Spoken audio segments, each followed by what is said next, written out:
오늘 살펴볼 본문 말씀은 마가복음 6장 45절입니다.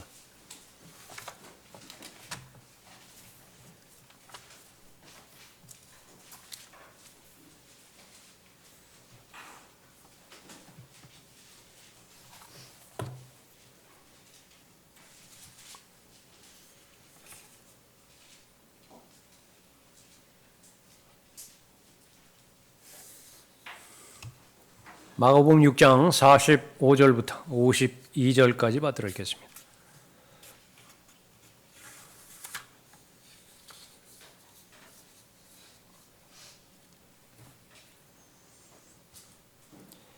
그리고 나서 곧 주께서 제자들을 재촉하여 배에 타게 하시되 먼저 벳세다로 가서 건너편으로 가게 하시고 그동안 주께서는 무리를 흩어 보내시더라.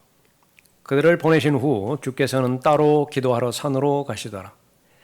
저녁이 되니 배는 바다 가운데 있으나 주께서는 육지에 홀로 계시더라. 그때 바람이 거슬러 불므로 주께서는 제자들이 노젓느라 애쓰는 것을 보시고 밤 사경쯤 되어 바다 위를 걸어 제자들에게로 와서 그들을 지나쳐 가려고 하시더라. 그러나 그들이 바다 위로 걸어오는 그를 보고 유령인가 생각하여 소리 지르니 이는 그들이 모두 주를 보고 불안해함이더라. 그때 주께서 곧 그들과 말씀을 나누셨는데 말씀하시기를 기운을 내라 나니 두려워 말라고 하시고 그들에게로 가서 배에 오르시니 바람이 그치더라. 그러자 그들은 속으로 너무 놀라서 기이 여기더라. 그들이 빵의 기적도 이해하지 못하였으니 이는 그들의 마음이 완악해진 연곤이라. 기도하겠습니다. 아버지 하나님, 오후에도 또 한 번 주님 앞에 영과 진리로 경배드릴 수 있도록 기회 허락해 주시니 감사드립니다. 저희들의 마음을 다하여 하나님을 사랑하고 또 혼과 지성을 다하여 생각을 다하여 하나님을 사랑하는 그 사랑을 시작할 수 있도록 최소한의 믿음도 주님으로부터 부여받았는데 감사를 드립니다. 저희들의 모든 믿음의 여정들을 보호해 주시고 돌보시는 가운데 맡겨주신 하나님의 사역들 잘 감당할 수 있도록 늘 지혜로 함께 해주시고 또 말씀으로 저희들을 가르쳐 주시고 친히 인도해 주시길 간구를 드립니다. 이제 다시 한번 하나님의 말씀에 경청하고자 할 때에 성령께서 주관하여 주셔서 잘 깨닫게 해주시고 각자의 믿음과 잘 결합할 수 있도록 인도해 주십시오. 말씀으로 인해서 더욱더 성도들의 마음이 담대하게 잘 구비될 수 있도록 인도해 주시고 또 예수 그리스도께서 철저하게 각 개개인의 구주 하나님으로 잘 자리 잡힐 수 있도록 인도하여 주셔서 이 험한 바다 얼마 남지 않은 이 믿음의 여정 잘 마치고 완주할 수 있도록 돌봐 주시기를 간구를 드립니다. 이 시간을 통해서 하나님께서 기뻐해 주시고 또 하나님께서 영광 받아 주십시오. 주 예수 그리스도의 이름으로 기도드렸습니다. 아멘.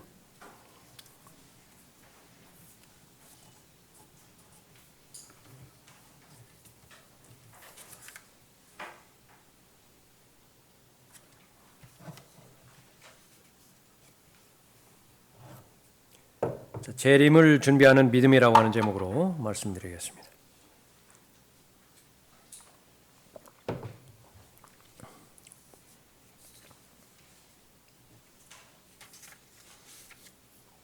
마가복음 6장에서 광야에서 5천 명을 먹이신 사건과 또 오늘 읽은 본문 바다 위로 걸어오시는 그 예수님 이 사건을 통해서 앞으로 이루어질 예언적인 또 교리적인 그 적용에 해당되지는 예수 그리스도의 재림을 잘 설명하고 있습니다. 재림을 준비하고 대비하는 데 있어서 반드시 그에 합당한 믿음이 필요한 것인데 얼마만큼 이 믿음을 갖는 것이 중요한 것이고 쉽지 않은 일인 것인지 본문 말씀을 통해서 우리가 살펴볼 것입니다. 인자가 올 때 세상에서 그가 믿음을 찾아볼 수 있겠느냐 말씀하셨을 때 그것은 전반적인 예언의 말씀이 되어버렸죠. 거의 믿음이 발견되지 않는 것입니다. 어떤 믿음이냐? 바로 예수 그리스도께서 재림에 관련돼서 말씀하신 그 말씀을 믿는 믿음이죠. 그 말씀을 믿었다라고 한다면 그것을 우리는 입증할 필요가 있는데 그것은 바로 마음의 믿음과 실제 삶의 그 삶을 통해서 그렇게 입증해 드려야 되는 것인데 그것이 보여지지 않는 그런 부분입니다. 가장 중요한 것은 바로 예수님께서 오시는 것입니다. 첫 번째 오셨고 두 번째 오실 텐데 첫 번째 준비되지 못한 상태에서 예수님을 맞이했던 많은 경우들을 우리는 성경을 통해서 볼 수 있죠. 재림은 아직 이루어지지 않았습니다. 그러나 성경의 사실, 진리를 미루어 볼 때 그것은 초림 때나 재림 때나 똑같다라고 하는 상황을 잘 알 수 있죠. 초림 때에 유대인들이 팔레스타인 땅에 있었듯이 그 재림 때도 역시 마찬가지입니다. 1차 세계대전, 2차 세계대전의 과정을 통해서 이스라엘이 거기에 있게 될 것이고요. 또 거기에 집권하는 세력이 초림 때에 로마가 집권하고 있었다라고 한다면 재림 때 역시 마찬가지입니다. 지금 그것을 준비하기 위해서 이 정치적인 로마, 경제적인 로마, 종교적인 로마 이것이 계속해서 그 예수 그리스도의 재림 때에 팔레스타인의 그 권위를 가지고 준비하고 그렇게 있는 것입니다. 초림 때에 예수 그리스도는 이 유대인들이 완악했고요. 그 재림 때 역시 마찬가지입니다. 그 완악한 마음이 풀리지 않는 상태입니다. 극히 소수의 사람들만이 믿음으로 발견되었죠. 재림 바로 직전에도 마찬가지입니다. 바로 예수 그리스도의 재림, 그것을 기다리는 믿음, 나의 상태는 어떤 것인가, 올바른 지식과 올바른 믿음으로 잘 구비할 수 있어야 되는 것입니다. 우리가 알아야 될 사실, 첫 번째로는 바로 지금 주께서는 바로 백성들을 위해서 기도하고 계신다라고 하는 사실을 아는 것입니다. 45절 보십시오. 그리고 나서 곧 주께서 제자들을 재촉하여 배에 타게 하시되 먼저 벳세다로 가서 건너편으로 가게 하시고 그동안 주께서는 무리를 흩어 보내시더라. 따로 분리가 된 것입니다. 제자들 먼저 보내고 예수님께서는 분리가 됐는데 어디로 가셨는가? 그들을 보내신 후 주께서는 따로 기도하러 산으로 가시더라 말씀하고 있습니다. 이 5천 명이 넘는 이 사람들이 실컷 먹었죠. 남은 조각들을 거두었죠. 그때는 이제 땅거미가 지고 있었던 때였습니다. 갈릴리 서쪽에 있는 바다 다른 벳세다로 그렇게 보내셨습니다. 벳세다가 성경에 두 군데 나와 있습니다. 그리고 나서 이제 뒤에 남으셔서 홀로 산으로 올라가시는데 기도하러 산으로 올라가십니다. 예언적인 면에서 바로 이스라엘의 광야에서 5천 명을 먹이신 기적 41절에 보면 주께서 빵 5덩어리와 물고기 2마리를 가지고 하늘을 바라보시며 축복하신 후 빵을 떼어 제자들에게 주시며 사람들 앞에 놓게 하시고 물고기 2마리도 그들 모두에게 나누어 주시니 모두가 먹고 배불렀더라. 그 후에 그 조각들과 물고기들을 거두니 12광주리에 가득 찼더라. 빵을 먹은 사람들은 남자가 약 5천 명이더라. 이 부분은 사복음서에 다 동일하게 기록되었다 그렇게 언급하고 있죠. 더 중요한 그런 부분이어서 이제 8장에 가보면 4천 명을 먹이시는 똑같은 방법으로 4천 명을 먹이시는 그 기적이 다시 한번 기록이 되어져 있는 것입니다. 그 중요한 것을 말씀하실 때 반복을 하시죠. 예를 들어서 창세기 41장 32절에서 파라오가 꿈을 꾸었는데 2번 겹쳐 꾸게 하셨다 그렇게 말씀하십니다. 그건 반드시 일어난다 그 말입니다. 강조라고 하는 그런 부분이죠. 최상급입니다. 강조는 거룩하시도다 거룩하시도다 거룩하시도다 반복하죠. 최상급이에요. 그곳에는 불도 꺼지지 않고 그들의 벌레도 죽지 않으니라. 3번 강조하시죠. 최상급에 반드시 일어난다라고 하는 그 부분을 말하는 것입니다. 그러니까 요한복음 6장에서는 이 5천 명을 먹이신 이 사건, 이것을 구약의 기적과 연관을 시키는 것인데 그것은 광야에서 40년 동안 하늘에서 빵을 내리셔서 먹게 하신 기록을 말하는 거죠. 그런데 그것이 똑같은 사건을 시편 78편에서는 이것을 비유로 기록되었다 그렇게 말합니다. 내가 입을 열어 한 비유로 난해한 옛 말들을 말하리니 그렇게 말하고 있습니다. 그러면 중요한 사실들은 무엇인가? 만나를 비같이 내려 먹이셨다라고 하는 사실. 그것은 바로 앞으로 대환란 때 이루어질 또 한 번 반복되어질 사건을 말하고 있는 것입니다. 그것이 바로 이 선지서에 많이 기록이 되는데 대표적으로 미카서에 기록이 되어 있죠. 미카서 7장은 보겠습니다. 미카서 7장에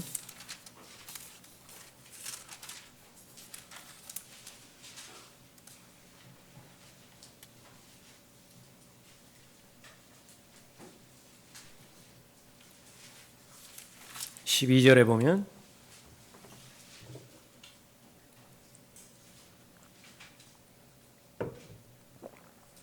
그날에는 또한 아시리아에서 견고한 성읍들에서 요새로부터 강에 이르기까지 바다에서 바다까지 산에서 산까지 그가 내게로 오리라. 17절에 보면 그들은 뱀처럼 티끌을 핥을 것이요 그들이 땅의 벌레들처럼 그들의 구멍에서 꿈틀거리며 나올 것이니 그들은 주 우리 하나님을 무서워하고 너로 인하여 두려워하리라. 이 전체 문맥이 재림이라고 하는 사실을 확인한 것입니다. 그러니까 재림의 문맥 가운데서 어떤 일들이 일어날 것인가라고 하는 것을 보여주는 것입니다. 14절에 주의 백성을 주의 지팡이로 먹이소서 칼멜의 한가운데 삼림 속에서 외로이 거하는 주의 유업의 양떼를 먹이소서. 옛날처럼. 어떤 옛날인가? 그 15절에 나와 있습니다. 이집트 땅에서 내가 나오던 날, 그것이 옛날이에요. 그러니까 이것은 반복이 되어지는 것을 말하는 것입니다. 이집트 땅에서 나오던 날에 이후에 광야에서 있었던 일들, 그것은 다시 한번 반복이 되어지는데 언제 반복이 되어지는 것이냐? 17절에서 언급하는 것처럼 재림 때 반복이 되어진다. 14절에 와서 주의 백성을 주의 지팡이로 먹이소서. 칼멜의 한가운데 삼림 속에서 외로이 거하는 주의 유업의 양떼를 먹이소서. 옛날처럼 바산과 길르앗에서 그들을 먹이소서. 이집트 땅에서 내가 나오던 날들과 같이 내가 그에게 놀라운 일들을 보여주리라 말씀하고 있습니다.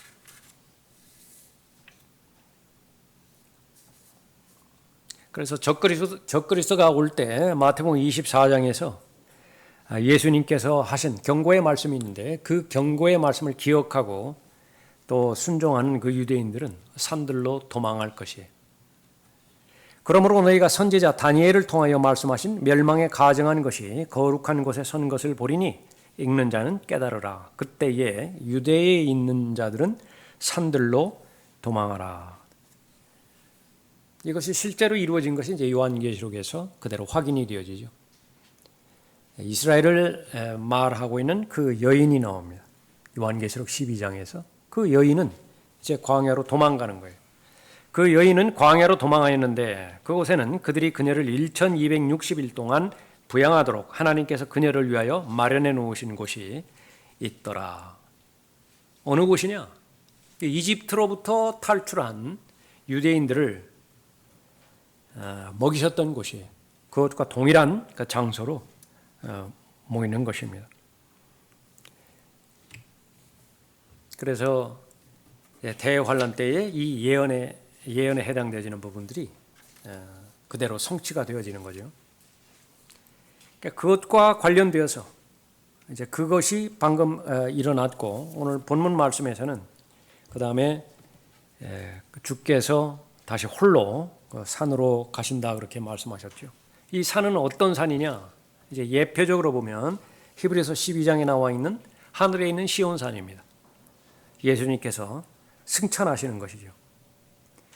지금은 대제사장으로 계셔서 백성들을 위해서 중보하고 계십니다. 지금 이 시대에는 교회 성도들을 위해서 중보하고 계시죠. 누가 정죄하리요? 죽었다가 다시 살아나신 분은 그리스도시라. 그분은 또한 하나님의 오른편에 계셔서 우리를 위하여 중보하시느니라. 로마서 8장 34절 말씀이고요. 또 여기 본문에 이제 유대인들과 관련되어 있죠. 대환란 때에는 유대인 성도들을 위해서 이렇게 기도하는 것입니다. 유대인들 성도를 위해서 기도하고 있는 거예요. 그러므로 그는 또한 자기를 통하여 하나님께 나아오는 자들을 끝까지 구원하실 수 있으니 이는 그가 항상 살아계셔 그들을 위하여 중보하심이라. 히브리서 7장 25절 말씀인데 이것은 교리적으로는 교회 성도들이 아닙니다. 끝까지 구원하실 수 있으니 환난 성도들을 위해서, 유대인들을 위해서 기도하고 있는 것입니다. 그래서 그 기도할 수 있는 그 조건이 마련된 것은 바로 속죄 사역이었죠. 속죄 사역을 다 이루시고 지금까지는 땅에 있는 성소만 있었는데 하늘에 있는 성소, 참된 성소로 들어가셨죠. 그래서 하나님의 면전에 지금 나타나 계셨다. 그렇게 히브리서 9장 24절에서 말씀하고 있습니다. 피가 있었기 때문에 그렇습니다. 예수님의 피가. 그래서 예수님께서 그 피를 가지고, 자신의 피를 가지고 셋째 하늘로 올라가실 때에 온 물들이 다 피의 색깔로 염색이 되어져 버렸던 것이죠. 홍해가 되어버렸습니다. 홍해가 두 개예요. 이집트에서 탈출했을 때 건넜던 홍해가 있고 또 둘째 하늘과 셋째 하늘 사이에 거대한 물층, 그건 붉은색으로 염색이 되어버렸습니다. 그것이 바로 또 홍해가 되었던 것입니다. 그러니까 그것을 나타내주는 모양, 물이 피로 바뀔 것이다. 그것은 여러 번에 걸쳐서 있었던 것이죠. 모세가 이집트의 물들을 피로 바꾸었죠. 그 사건이 하나 있습니다. 그런데 그 모세는 대환란 때 다시 사역할 것이에요. 그 대환란 때에 땅에 있는 물들이 피로 바뀔 것입니다.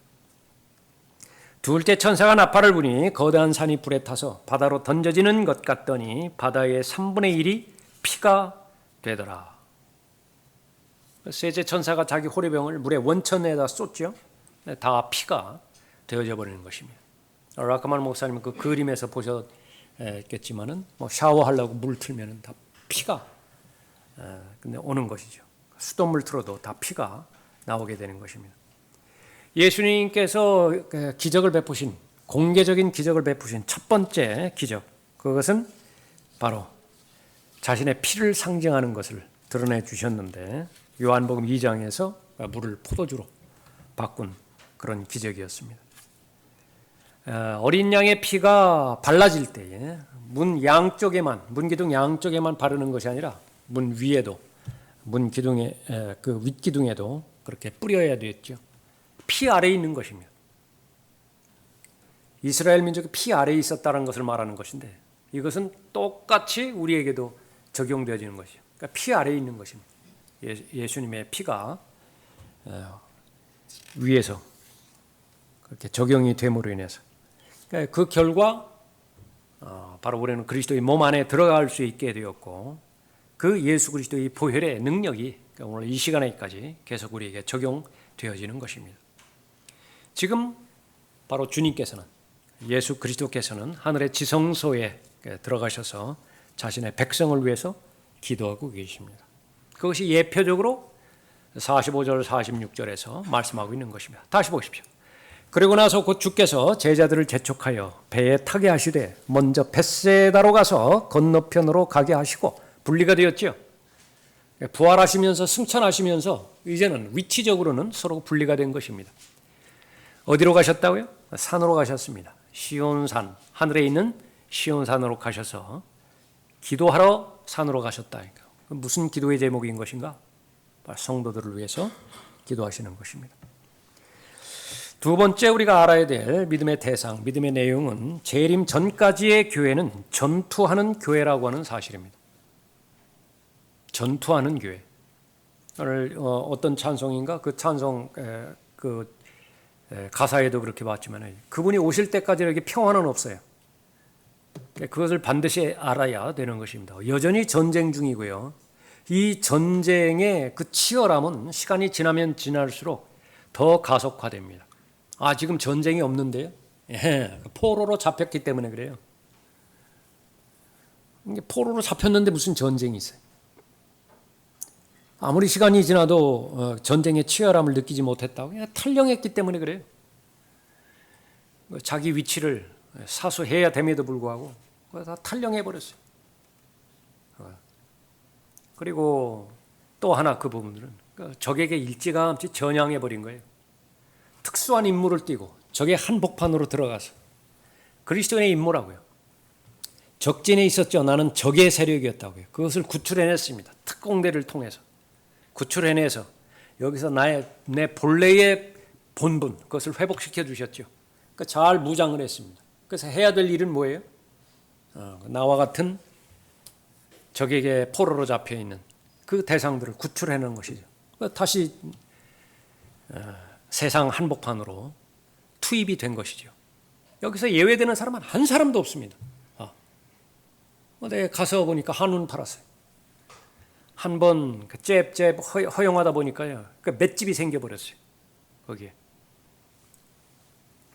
그래서 대마처럼 마음의 문을 열어준 그 시점부터 시작해서 세상 물결이 들어오기 시작했습니다. 부러움의 대상이 되어버렸어요. 소망의 대상이 되어버렸습니다. 세상이. 전향해버렸다고요. 자신의 임무를 다 던져버리고 그곳 백성이 돼서 거기서 살아버렸어요. 무슨 전쟁이 있어요.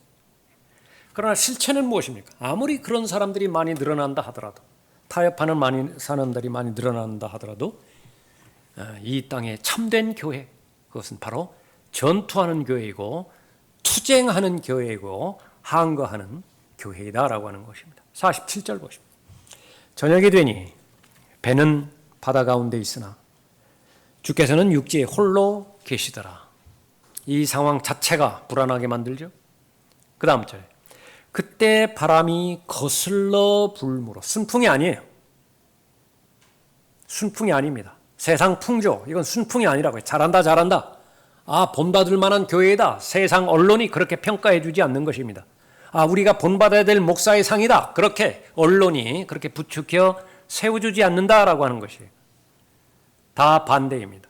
거슬러 불므로 주께서는 제자들이 노젓느라 애쓰는 것을 보시고, 이것입니다. 애쓰는 거예요. 투쟁하는 거예요. 전투하는 거예요. 싸우는 것입니다. 여기서 제외되는 사람은 없어요. 그 배에 있다라고 한다면 다 애쓰는 것이죠. 애쓰는 것을 보시고 밤 사경쯤 되어 바다 위를 걸어 제자들에게로 와서 그들을 지나쳐 가려고 하시더라. 그리스도인으로서 마땅히 해야 할 일을 하고 있다면, 그리스도인으로서 마땅히 있어야 될 위치에 있다고 한다면 바다 가운데 있는 동안 그것은 고생스럽게 일하고 있는 거예요. 그러니까 우리가 계속 살펴봤던 것처럼 마음과 생각의 그 관점에서 계속 투쟁해야 되고요. 갈등은 그치지를 않습니다. 계속 갈등이 올 거라고요. 거기에서 무엇을 배우느냐? 올바로 선택하는 법을 배우는 거예요.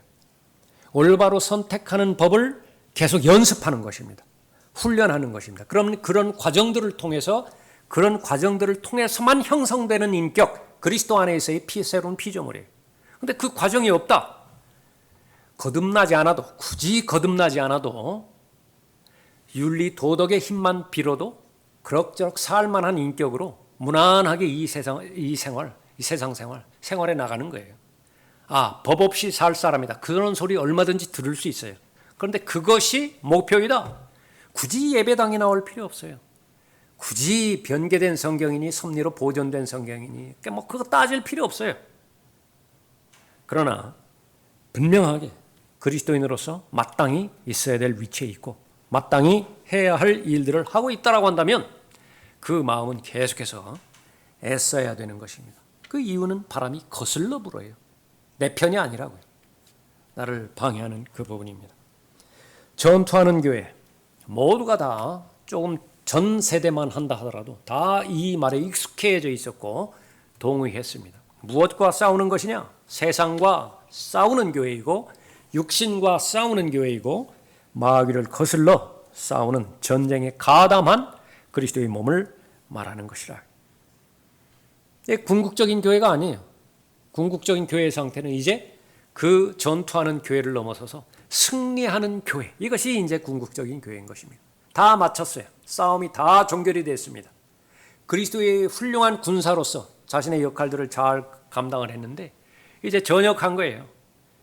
명예로운 전역을 한 것입니다. 그 전역해서 돌아가는 것은 우리의 본향이죠. 하늘에 돌아가서 그 노고로부터 안식을 취하는 것입니다. 쉼을 취하는 거예요. 얼마나 애썼어요. 하루하루가 투쟁이었었죠. 순간순간이 투쟁이었었죠. 그래서 그 하늘에서 쉬고 있는 하늘에 있는 그리스도의 몸을 말하는 것입니다. 그때가 언제인 것이냐? 그 재림의 시기는 밤 4경쯤 되었다 그렇게 언급하죠. 48절 보십시오. 그때 바람이 거슬러 불므로 주께서는 제자들이 노젓느라 애쓰는 것을 보시고 이제는 가만히 기다리시다가 1경, 2경, 3경 지났죠. 4경이 되었을 때 일어나시는 겁니다. 일어나시는 거예요. 스테판이 그 순교했을 때 앉아만 계시던 예수님께서 자리에서 일어나셨죠. 많은 사람들이 말하는 것처럼 순교하는 스테판 맞이하려고 영접하려고 일어난 것이 아니라 조건만 형성되면 이제 다시 곧 내려오실 그런 태세가 되신 것이죠. 그러나 이때는 이제 사경이라 말씀하십니다. 재림의 구체적인 날짜를 말하고 있습니다. 마가복음 13장 보겠습니다.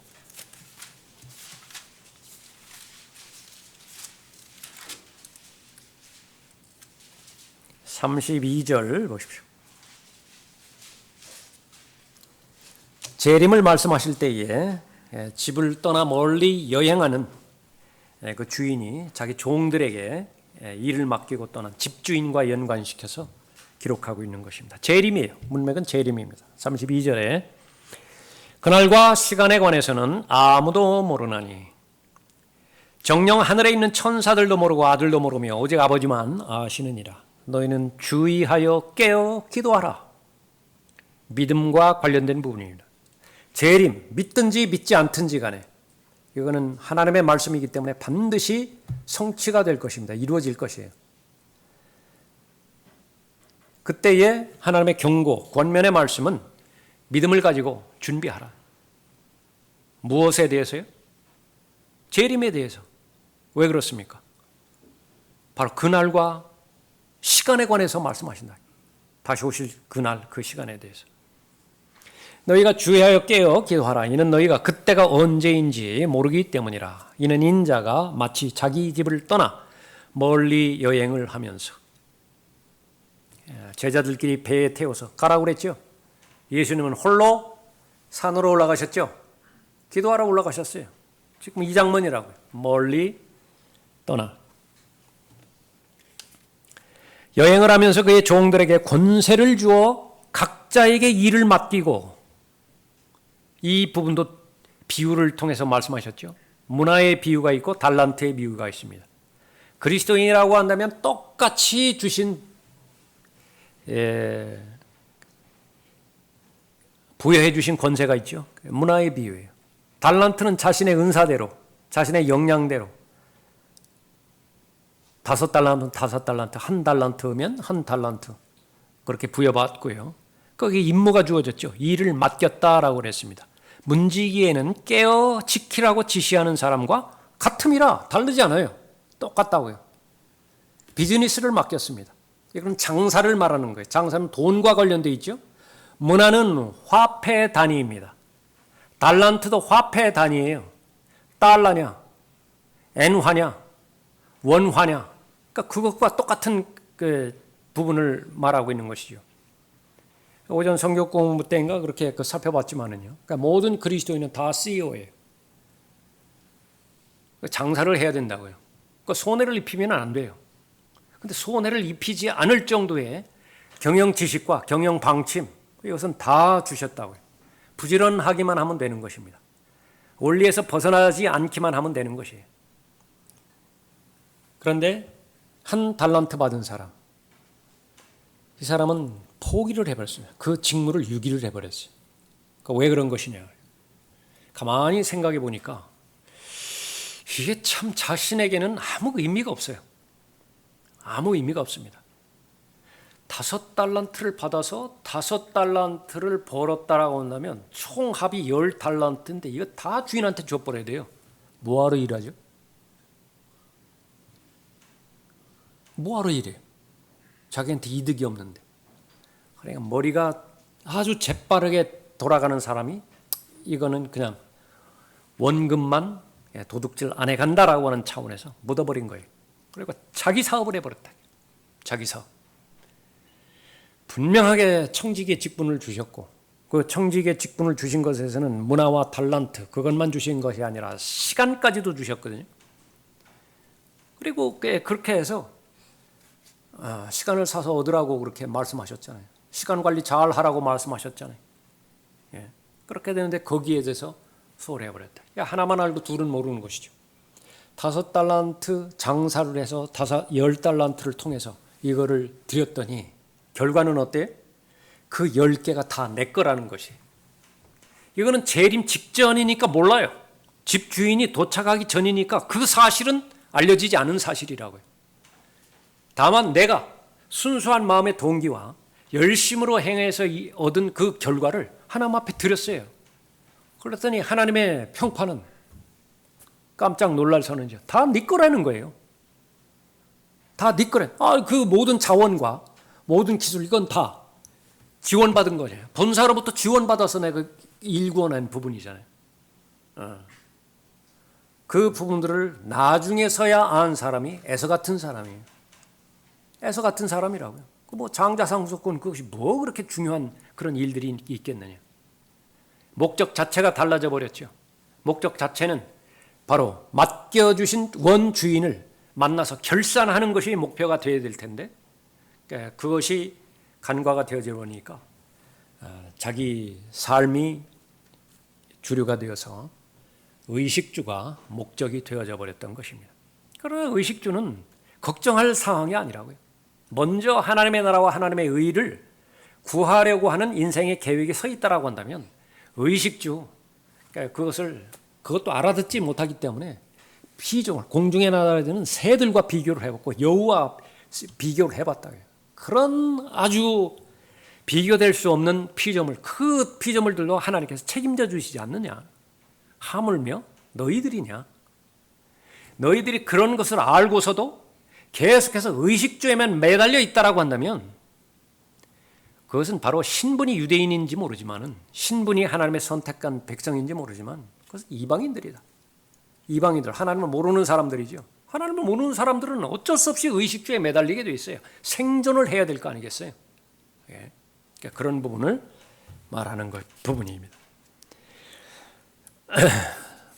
35절에 그러므로 깨어있으라. 그 집주인이 언제 올는지 저녁일는지 1경이죠. 밤중일는지 2경, 닭이 울 때일는지 3경, 아니면 아침일는지 4경입니다. 너희가 모르기 때문이라. 그때 그가 갑자기 와서 너희가 잠든 것을 보지 않도록 하라. 내가 너희에게 말하는 것은 모든 사람에게 말하는 것이니 깨어있으라. 여기 제외되는 사람 없어요. 모든 사람에게 말한다. 다시 확장하면 바울 서신의 백업을 받는다라고 한다면 그리스도인 더 강조가 되어지죠. 너희는 빛의 자녀들이라. 왜 그러면 여기 내 경점은 밤 아니에요. 밤중 아니에요. 사도행전 2장에서 교회가 시작되는 오순절부터 시작해서 데살로니가전서 4장에서 교회의 몸이 공중으로 들림받는 휴거가 일어날 때까지 이것은 밤이라고 해요. 밤. 그러나 우리는 밤에 기간을 걸어가면서도 빛의 자녀라고 말씀하셨죠. 낮의 자녀들이에요. 그런 그 부분을 말씀하고 있는 그런 부분입니다. 그래서 밤 4경쯤 되어 바다 위를 걸어서 제자들에게로 오셨다. 이렇게 말씀하고 있습니다. 다시 본문으로 가서 보십시오. 6장 48절에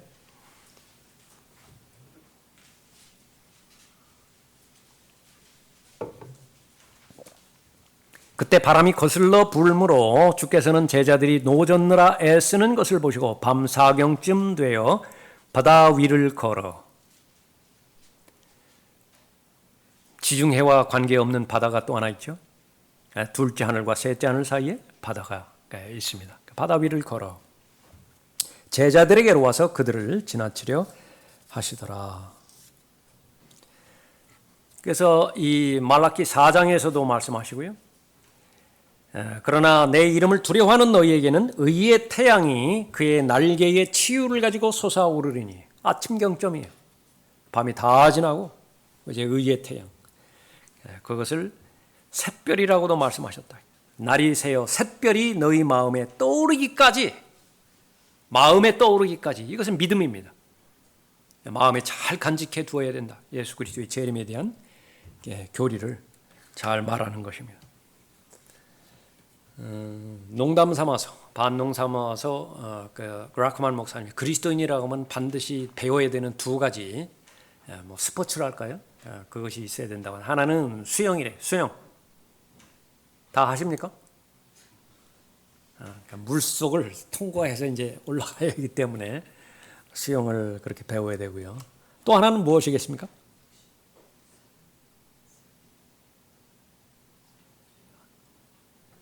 내어드린 교재 안 읽으셨어요? 또 하나는 승마라고 해요. 승마. 말 타는 거. 그만큼 현실적인 그 사실들에 그렇게 견주어서 그렇게 좀 느슨하게 말씀하신 그런 부분입니다. 다 말을 탈 거라고요. 다 말을 타서 이제 물을 통과해서 올라갈 것이고, 그 똑같은 그 여정을 이제 흰말을 타고 잘 내려올 것입니다. 자, 그것이 얼마만큼 나에게 사실적인 진리로 다가오는 것이냐? 그것이 바로 그 마음으로 믿었다라고 하는 것을 입증하는 것. 그것은 내 삶의 변화를 통해서 우리에게 보여주는 것이죠. 예수님께서 믿음이 있는 사람, 하나님의 약속의 말씀을 믿는 사람, 예수님을 알아본다고요. 부활하셨고 그 다음에 많은 사람에게 보여줬는데 예수님을 알아보지 못한 많은 사람들도 있어요. 오늘 본문 말씀도 마찬가지입니다. 배 옆을 지나가는데 누군지를 몰라요. 그냥 두려움의 대상입니다. 세 번째로 재림 직전에 더욱더 믿음이 필요하다라고 하는 사실입니다. 매일매일의 믿음도 필요하지만 특별히 재림과 관련된 믿음. 그리스도인에게 있어서는 휴거와 관련된 믿음이죠. 그것이 더욱더 간절하게 필요하다 볼 수 있습니다. 49절 보십시오. 그러나 그들은 바다 위로 걸어오는 그를 보고 유령인가 생각하여 소리 지르니 이는 그들이 모두 주를 보고 불안해함이더라. 그러니까 주를 만났는데 불안해해요. 그때 주께서 곧 그들과 말씀을 나누셨는데 말씀하시기를 기운을 내라. 난이 두려워 말라고 하시고 그들에게로 가서 배에 오르시니 바람이 그치더라. 그러자 그들은 속으로 너무 놀라서 기이 여기더라. 이거 그 4장에서 또 한 번 있었죠. 폭풍 속을 통과해서 배가 가는데 그때는 예수님께서 배에 계셨잖아요. 그러니까 잠잠케 했더니 아주 기이 놀랐어요. 이분이 어떤 분이신가? 과거의 역사를 통해서는 아무것도 배울 수 없어요. 기적이 아무리 많이 일어난다 하더라도 믿음이 형성되는 것이 아닙니다. 그러니까 그 순서가 너무나 중요한 것입니다. 그러니까 믿음의 대상은 기록된 말씀입니다. 예수 그리스도께서 무슨 말씀을 하셨는가? 그 말씀을 지각을 초월한 믿음이 받쳐줘야 돼요. 그러니까 그러면 형성이 될 것이지만은 눈에 보이는 것만, 다시 말하면 제일 치명적인 것이 자신의 감정과 기분과 느낌이에요. 아닌 것 같지만은요, 인간이 유약하다라고 하는 것은 시간이 그만큼 지났는데도 불구하고 이 세 가지가 자신에게 최종 권위가 되는 것입니다. 기분 좋은 상태와 기분 나쁜 상태, 찬양의 정도가 달라져요. 경배의 질이 달라지는 것입니다. 기분 내키고 그렇지 않고. 적어도 사람 사이에서도 얼굴 관리를 잘 하라고 그랬잖아요. 왕 앞에서 얼굴 관리를 잘 못했다. 그러면 그 죽는 거예요. 그러니까 왕의 기분을 왜 언짢게 만들어요? 아무리 기분이 나쁘다 하더라도. 그것을 무한 확장한 것이 바로 창조주 앞에서의 피조물이에요. 경배의 대상이라고요. 예. 그런 상태에서 그러면 그 참된 기쁨은 무엇이냐? 그냥 지금 사람들이 얻게 되는 참된 기쁨은 자신들의 노력을 통해서 세상이 내어주는 결과에 대한 그 반응으로서의 기쁨을 말하는 것이지만 그런 기쁨과는 아무런 상관이 없다. 하늘과 땅이 다 없어져 버린다 하더라도 하나님께서 내 편이고 나와 하나님 관계가 견고한 반석 위에 서 있는 그것을 내가 확인하는 것이다. 그러면 그것은 세상의 자연 환경과는 상관없이 나에게 기쁨으로 주어지는 것입니다. 기 놀라더라 그랬죠. 마지막 절 보십시오. 52절에 그들이 빵의 기적도 이해하지 못하였으니, 우리가 잘 이해하지 못하죠. 우리가 잘 이해하지 못할 내용 아니에요? 다 안치라고 말씀하였고 50명씩 100명씩 다 횡대로 다 알아왔고, 그 다음에 나눠 죽은 사람은 12 제자들 아니었어요? 다 나눠주면 예수님께서는 계속 이거 뜯어주는 거 아니에요? 보리빵 계속 뜯어주고 물고기 계속 뜯어주고, 가서 나눠주면 얼마나 조금 나눠주고서 바구니가 다 빌 거 아니에요, 광주리가. 그러면 다시 올 거 아니겠어요? 그러면 계속 또 주는 거예요. 그런데 예수님의 손에서는 이게 그쳐지지가 않아요. 없어지지가 않는다고요. 그걸 봤다고요. 그거보다 더 큰 기적이 세상에 어디 있어요? 그거보다 더 위대한 기적이 세상에 어디 있느냐. 그런데도 믿음이 형성이 안 돼요. 그런데 이번에도 마찬가지입니다. 52절에 그들이 빵의 기적도 이해하지 못하였으니 이는 그들의 마음이 완고해진 연고니라. 그런데 마음의 완고함, 이것은 예수님 책임 아니라고 그랬어요. 이 뱀의 책임도 아닙니다. 본인 책임이라, 본인 책임. 그래서 이것은 개별적인 믿음입니다. 인격적인 믿음이에요. 인격적인 믿음이라고 하는 것은 선택권이 나한테 주어진 거예요. 선택할 수 있는 최소한의 분별력은 하나님께서 다 마련해 주셨다. 무엇이 참이고 무엇이 거짓이고, 참을 선택하실 때에 했을 때의 결과와 거짓을 선택했을 때의 결과, 거기까지 다 보여주셨는데, 다만 거짓이 참의 옷을 입고 가장했다, 거기까지 다 보여주셨다고요. 그 둘 사이를 구분하지 못하면 한 번의 잘못된 선택이 영혼을 결정한다. 이 선택은 아무도 도와주지 못하는 거예요. 남편이 도와주지 못해요. 부모가 도와주지 못해요. 친구가, 목사가 도와주지 못하는 거예요. 본인이 결정해야 된다. 인디비주얼이라고, 퍼스널이에요. 몇 번 들으면 그런 믿음이 형성이 될 것이냐? 몰라요. 계속 들어야 되는 것입니다. 그러나 가장 좋은 것은 단 한 번 듣는다 하더라도 그것이 바로 베레아 사람들처럼 하나님의 말씀으로 잘 받아들여서 말씀이 효력을 발생하게 하는 그 부분입니다. 그들의 마음이 완악해진 연고니라. 문둥병차를 고치는 것을 보았고, 다리 저는 사람을 고치는 것을 보았고, 마귀들로 가득 찬 미친 사람을 회복시킨 것을 보았고, 또 바다를 향해서, 자연을 향해서 명령하셨을 때, 권세를 이용하셨을 때에 자연마저도 순종하는 것을 보았습니다. 사람들이 불가능하다고 평가했던 이미 죽어버린 사람, 그 사람을 살려내기까지죠. 죽은 소녀를 살리신 일을 보았을 때, 조금 전에는 이거는 정말 하나님이 아니면 불가능했던 상태, 최소한 5천 명을 먹이시는 창조 사역이죠. 창조라고요, 창조. 그것을 목격했음에도 불구하고 믿음이 형성되지 않았다. 문제는 그들의 마음이 완고해진 연고니라 말하고 있습니다. 여기서 그치면은 그나마 다행이에요. 여기서 그치면 다행이라고요. 말씀하신 대로 십자가에 대한 예언 그대로 성취가 되었고요. 묻힌 지 사흘 만에 성경의 예언대로 죽은 자들로부터 부활하셨습니다. 그리고 나서 나타나시기까지 하셨어요. 그 이후에 믿음 없음에 대한 하나님의 경고의 말씀입니다. 그 후 11명이 앉아 식사할 때에 주께서 그들에게 나타나시어 그들의 믿음 없음과 마음이 완악한 것을 꾸짖으시니, 똑같은 원인이 마음이 완악한 것이다. 무엇 때문에 그렇습니까? 철저하게 자기중심적이에요. 느낌, 감정, 기분이에요. 이 부분으로부터 벗어나기 위해서는요, 경험할 수 있어야 됩니다. 경험. 어떤 것을 경험할 수 있어야 되는 것이냐? 내가 하나님 앞에 인간적으로, 인간의 상태에서 계산할 때 불가능해 보이는 것을 한 번 내어 드려보는 거예요. 지금까지는 계속 계산해서 가능한 것만 내어줬다고요. 가능한 것만. 그것만 해도 대단한 거예요. 그것만 해도 대단한 거라. 그러나 어느 단계에 보면은요, 그 선을 넘어가야 될 때가 있어요. 그것이 바로 헌신입니다. 예. 자신의 몸을 드리고 자신의 시간을 드리고 자신의 돈 지갑의 주인이 하나님인 것을 인정하는 것입니다. 먹고 사는 문제에 걸리지 않는 사람은 아무도 없어요.